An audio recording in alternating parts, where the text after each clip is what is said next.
Chapter 2. Benny and Jennae. The traveler named Jacen and the young man named Benny walked together toward a small village on the edge of the great forest. As they approached the village, Jacen could see smoke coming from the tops of many cottages and thought to himself the village seemed safe for a brief time while he continued his search for his master. He thought to look for construction work as he continued to seek out information about the whereabouts of his master, like he had been doing for so long. He had been searching for his old mentor for 7 years and was starting to feel like he might never see him again. Jacen had just finished working in a fishing village for the last 2 seasons when he had heard of a seer in the great city village of Chernoon to the north. He had begun making the journey to Chernoon 3 days ago, walking along the main southern forest paths and staying at taverns in the small villages he had encountered. He was just finishing his walk for the day when he had come upon the bullies and Benny. "Benny, do you know if your village has a tavern?" Jacen asked as the 2 men walked. Benny shrugged his narrow shoulders. "You ask Auntie, she tell," said the boy. A while later, the 2 new companions came upon a small cottage nestled against an enclosed paddock of sheep. The cottage was the last one on the path of the village and was positioned somewhat vulnerably away from the main path and close to the great forest that surrounded the region. Jacen could see smoke coming from the chimney atop the roof of the cottage and noticed several hunting skins drying on hooks that hung on the entry wall of the cabin. The paddock had only 2 goats in it, but both were well-fed looking and were busy chomping on grass. The goats looked up at the 2 men as they approached, but did not pause in their chewing. Jacen noted that the cottage was poor, but obviously well taken care of, with a manicured path that was carefully hewn into the ground and bordered with natural stones leading from the path to the cottage door.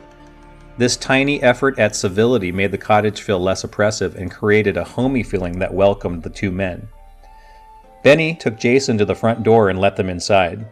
As he and Jacen walked into the front room, the young man cried out, "Auntie, Benny home!"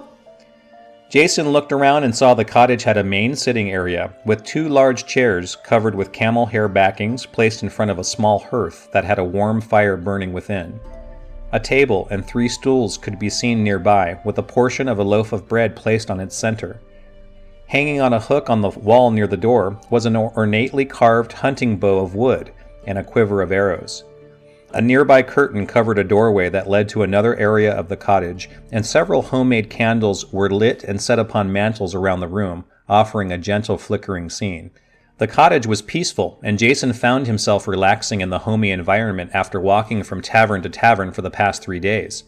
As he looked around the cottage and removed his small travel pack, a young woman of approximately 20 years of age walked into the room, through the curtain, saw the stranger with Benny, and said, "Oh!" in surprise.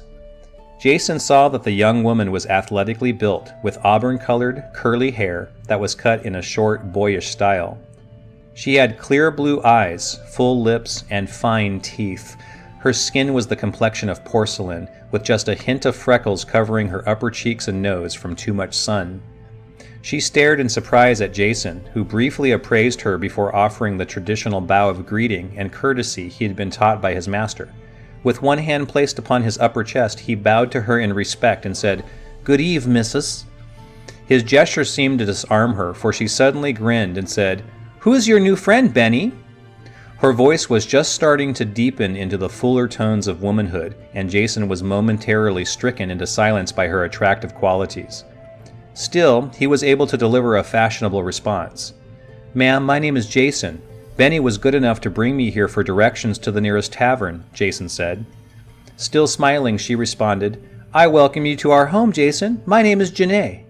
Just then, Benny exclaimed, "Jacen stopped Breckle from punching Benny in the face, Auntie!" "What? That nasty Breckle? I'm going to strangle him the next time I see him," stormed Jennae in an angry voice. Her face had contorted into a mask of anger, and a line of redness could be seen working its way up her neck as she spoke. She had unconsciously clenched her fists together, but after a moment she had regained her composure and took a deep breath. Jacen thought the young woman was somehow made even more attractive by her passionate response, but tried to intervene. He said, "I don't think that will be necessary, ma'am. Breckle was last seen running off toward that forest that runs near the village." As he delivered this news, her mood seemed to lighten. She collected herself and her color returned to normal as she said, "We very much thank you for your help, Jacen. You must let us repay you properly. Won't you please share dinner with us tonight?"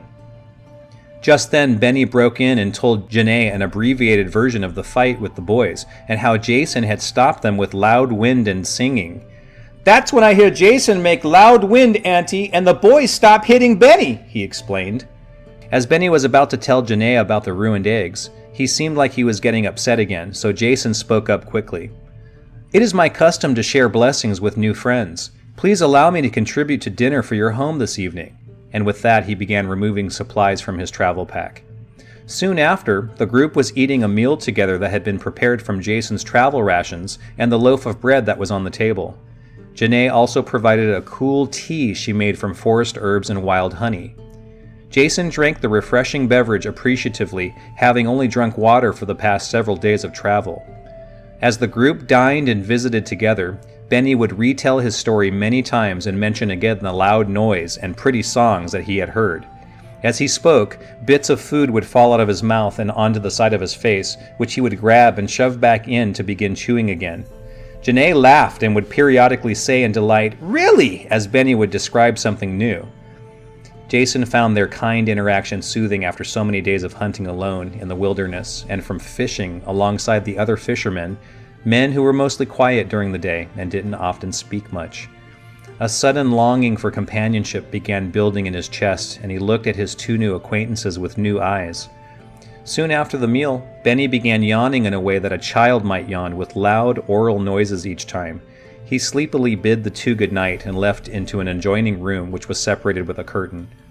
Jacen cleared the table, and Jennae put on a pot of water over the fire to prepare a hot tea.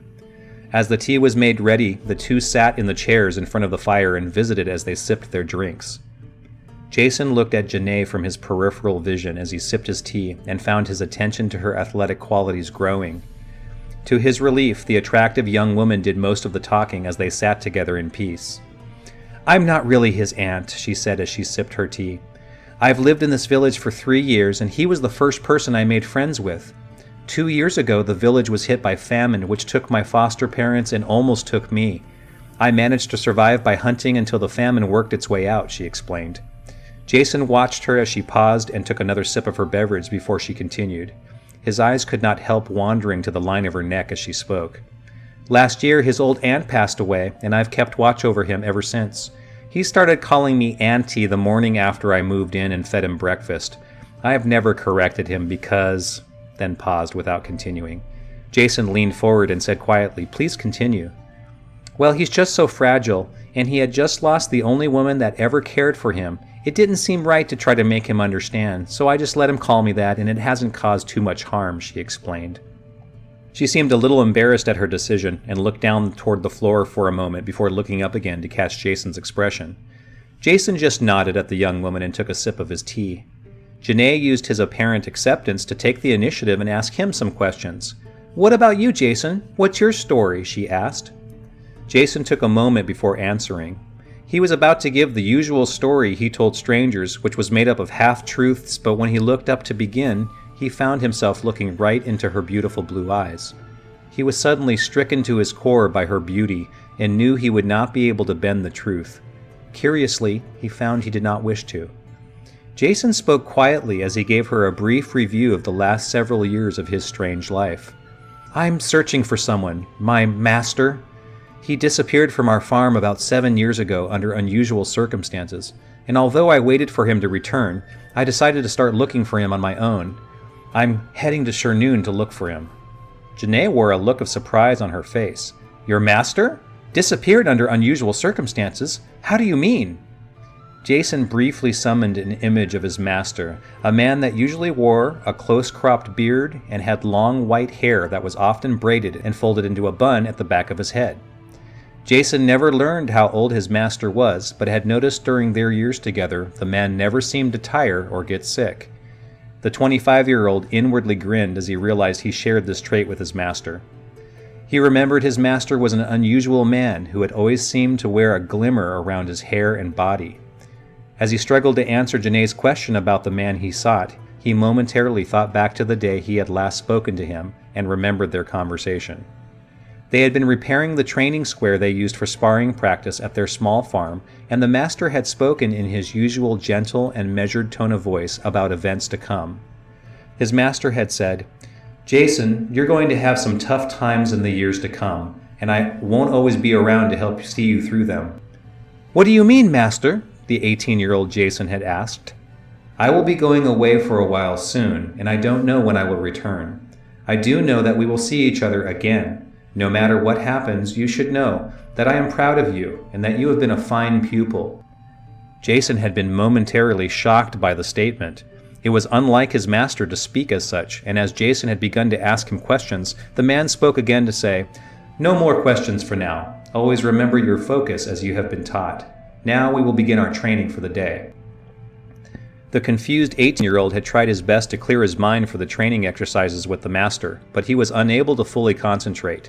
As he and the master had begun their ritual sparring practice together, the young Jacen had missed several basic defensive blocks as his master had thrown a combination of fist strikes at him. He had grown to love this man like a father in the many years they had lived together, and greatly valued his relationship with the one who had taught him so many things. As he remembered their final conversation, Jacen briefly thought of the many fighting techniques he had learned, of learning to use the master's techno staff, and the many applications of concentrated focus. With deep emotion building in his chest, he remembered the ever-present compassion his master had shown him, one who had demonstrated such unusual characteristics while growing up under the man's care. From an early age, Jacen would periodically awaken in the night to find his mentor quietly meditating near him, or with his hands outstretched over his head while he whispered quiet words in an unknown language. His master's constant presence was always soothing to the lonely young man who had struggled to make friends in his youth. Jacen's throat tightened as he remembered the following morning after their final conversation had occurred. He had awakened and begun his chores around the small farm they lived at, and after a time he noticed that he could not hear the master, and he went to look for him. He had found his master's journal and techno staff with a note in his master's script that read, "Seek the way." With panic building in his chest, Jacen ran out of the small home and climbed to the roof of the barn. Jacen quickly scanned the surrounding forest and screamed, "Master!" The memory of his master's departure was still extremely painful to him. He had not seen the man since that day, and so much had happened in the following 7 years as he had searched for the man. He was brought back to the present and the patient young woman who awaited his response. His voice shook as he finally responded to her. Jacen said, "My master was like a father to me. He taught me so much from childhood. I am looking for him and miss him so much." As he spoke, his eyes slowly filled with tears until finally one small tear rolled out of his left eye, leaving a line that crossed over his birthmark. His moistened eyes reflected the quivering candles on the nearby mantel. Jacen turned his head away somewhat awkwardly and started to wipe his face when Jennae leaned toward him and put her hand on his shoulder and gently turned him back towards her.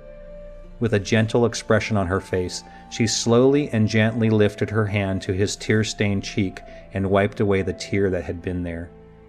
Jacen froze as the attractive girl touched his face. Unlike the many tavern girls he had been with, he had never been touched by a woman in kindness. His normally controlled breath was caught in his throat, and he found he could only stare into the eyes of the beautiful young woman. He lifted his own hand up to hers and gently pressed it as she continued to comfort him. After a moment, she smiled and said, "That's better," and stood up, gathering their empty teacups together and taking them into the dining area nearby, while periodically looking back and gently smiling at Jacen in a compassionate way. Jacen could not take his eyes off the young woman and remarked to himself at the power within her to hold him so spellbound. He watched her clear away the dishes and could not help but to look at the curvature of her hips and waist. The feel of her hand upon his cheek was still very strong as he watched her. He remembered his master admonishing him for staring at a local market girl on one of the infrequent times they would go into the nearby village for extra supplies. The 17-year-old Jacen had noticed a young girl smiling at him from a nearby vegetable cart. He was about to smile back when his hooded master had spoken from near Jacen's side, making the boy jump in surprise, as he had not even heard the man approach. "Jacen, it is unseemly to stare at the fairer gender," his master had said in his perpetually gentle voice. "But why, sir?" the young 17-year-old had asked in a respectful tone. "Many reasons, but the first is because they can make you lose your focus. Now come along, we'll talk about this some more another time." Jacen remembered his master's words as he sat and stared after Jennae. The master had been wise. With surprising clarity, he realized in a flash that he longed for companionship with this young woman. Jennae came back into the room, and Jacen remembered the frustrating manners his mentor had made him practice the many long nights. With a quiet sigh, he stood up to take his leave. He said to her, "Miss Jennae, you have been very kind to me this evening, and I greatly hope I have the opportunity to repay your goodly kindness. Would you direct me to a tavern in the village?" She paused and seemed to become a bit sad, but then straightened up and put on a bright smile and said, "Most certainly. You can find the saddled horse at the west end of the village. They should be able to put you up for the night." He thanked her and gathered his belongings before heading to the door. She walked to the door with him, and as he opened it, the sounds and crispness of the cool night air flowed through the open door to embrace the two.